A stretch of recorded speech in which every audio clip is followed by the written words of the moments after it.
if I want to earn more, how do I ask for it? This is the number one question that women come to me with. And if this is you, I say this: ditch the if.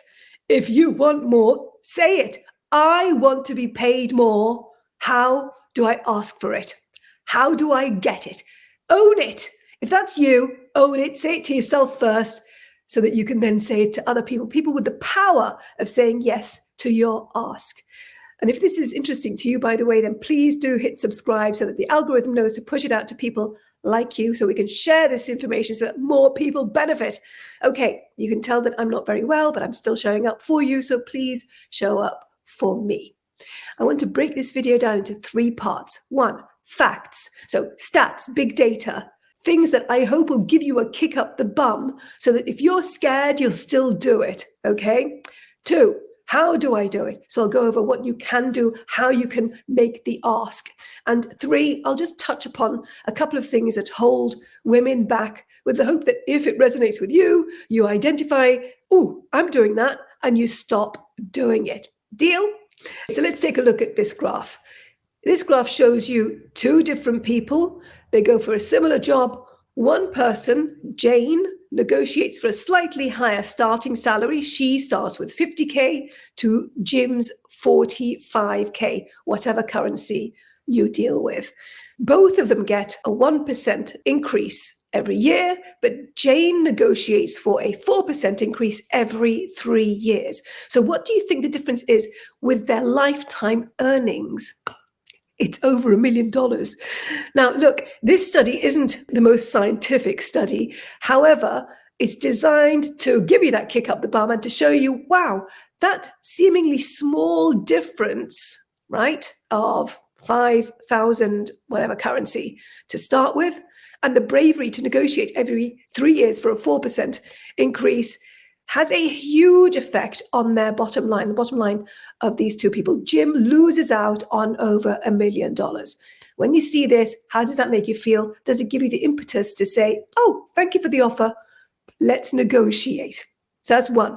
The takeaway here is negotiate for more when you start, negotiate for regular increases, and make sure that those increases, you renegotiate them as you go along. So it could be a 1% every year, but every 3 years, ask for more. Now, negotiation is such an important word. There is power in that word. And to get you to buy into this, I want to share the results of a PwC study. In it, they surveyed 3,600 women from all over the world, and this is what they found. They found that 59% of those 3,600 women that they surveyed had asked for a pay rise. In other words, 41% didn't, right? And out of the 59% who asked for it, guess how many got it? 91% of the women got it. Wow. Now, I tell you something, if I was one of the 41% of women who didn't ask and then saw these stats, I'd be kicking myself. And so I say this to you, look, all the data, the information says that if you ask, you really increase the chance of getting a yes. So again, this is proof that you must ask, must negotiate, and look at what it does for your life, what it gives you in terms of earnings over the course of your lifetime. Do you want this for yourself? Yes or no? It's not just about money. It's about what money does for you, choice, options, safety, being able to walk away from bad situations, and so much more. Okay, so how do you go about it? Well, you need to know your facts, the facts that are relevant to you and your company. How do you impact the bottom line for your clients, for your team, for the company? What is that? Are you linked to money or are you linked to productivity? What is it that you're linked to? How does the way you work increase the good stuff, decrease the bad stuff? Make sure you know your stats and facts that are relevant to what you're doing, to the company, to the industry, to your team, whatever that thing is. And I want you to know what it costs your company if you leave. This is what it costs your company.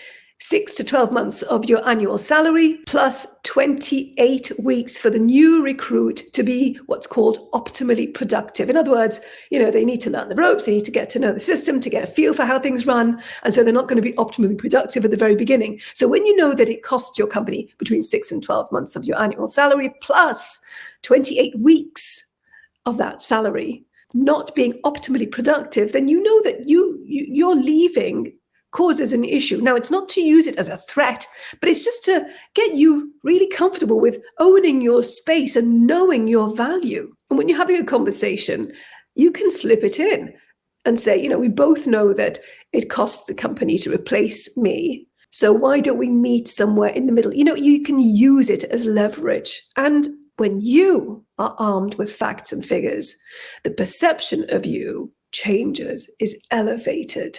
So even if you get a no when you're negotiating, it's okay, because you are front of mind for the next time as possible.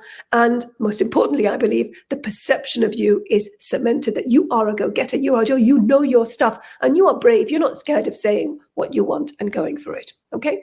So when you have that conversation, it could be something as simple as, I love what I do. I am great at it. And here's how I have benefited the team, organization, company, client. Have that. Own it. Don't be shy about being you, right? Now, if you get a positive response, but it's not where you want it to be, and by the way, this is really important, know what you're asking for. So how much are you asking for? What's it based on? That you've saved the company this much money, that you have increased productivity by that much. Now, what is it? You've got X% more clients joining, retention rates are up. What is it? Have a figure and be able to explain it. If you get a positive, but it's not where you want it to be, suggest a meeting point. I'm willing to do this. Will you meet me here? And there's something else I want to bring up here. It's really interesting. Women that I work with, it's as if they need to justify everything and the ask and the increase. And what they end up doing instinctively is taking on more work, committing more. So in other words, they're not asking to be paid more for their current role. They're asking to be paid more, and they're taking on a whole bunch of other things to justify. No, these are two separate things. You're asking to be paid more for what you're doing now. You have a certain value, capability, ability. This is what you are worth right now. If you want to grow with the company, brilliant, then bring that to the table too. I would like to grow. What is your commitment to me over the next 5, 10 years, whatever that is, and pinpoint where you want to be next. And if that happens, a negotiation towards that or anything to do with that, that is a separate salary negotiation. Don't take on more work and start justifying why you're valuable. You're valuable because of what you do right now. Now, sometimes it's not up to the person you're speaking with to make final decisions. So when you come with your stats and facts and all the information, you're actually arming them with the ability to advocate on your behalf when they go off and speak to the next person in the system, hopefully the person who can say yes and will say yes. So it's really important that you do this and you realize, you put yourself in that person's shoes, your boss's shoes or HR, whoever it is that you're negotiating with, and know if it is within their remit and what they would really benefit from knowing so that they can go and talk to the next person up. My biggest message to you is don't wait your turn. When does that happen? You go and you get it. In fact, one of my star She Strategy members, she is brilliant, this woman. When we first started working together, she had just found out that she was pregnant with her second child. Nobody at work knew. She had gone for a promotion and had been turned down because her manager decided that she was too young for it. Now, she was able hitting every target going, and she's gone on to do magnificent things. But he decided that she needed to do her time because that's what he did. He had to do his time. So we came up with a strategy to navigate around this, to go to the next layers up without declaring war on the manager. And she got the promotion and the money that went with that. And she's gone on to get other promotions and has changed direction within the organization. She is just phenomenal, this person. And you know what it is at the core of this? It's the mindset, how can I do this? Not, oh, I can't do this. It is, how can I do this? So she identifies what she wants, how to go about it, and figures things out. Yeah, she goes for it. And that's what I want for you. And this is at the core of the couple of things I want to touch upon that hold women back. One is women want to be recognized for their work. That's lovely. It is wonderful to be recognized, but it won't always happen. You want to ask, not wait to be asked. That's the main thing. And the other thing is self-promotion. It's as if women have this huge allergy towards self-promotion. Self-promotion is not a dirty thing, especially when it's done in a way that you are credible, comfortable, consistent in how you show up. That's the core of this. If you are credible, if you are known for your brilliance, you're not self-promoting in some rubbishy way. You are being you. You are showcasing your brilliance in a way that makes people go, oh yeah, I know just the person for this, and it's you. All right? So there you go.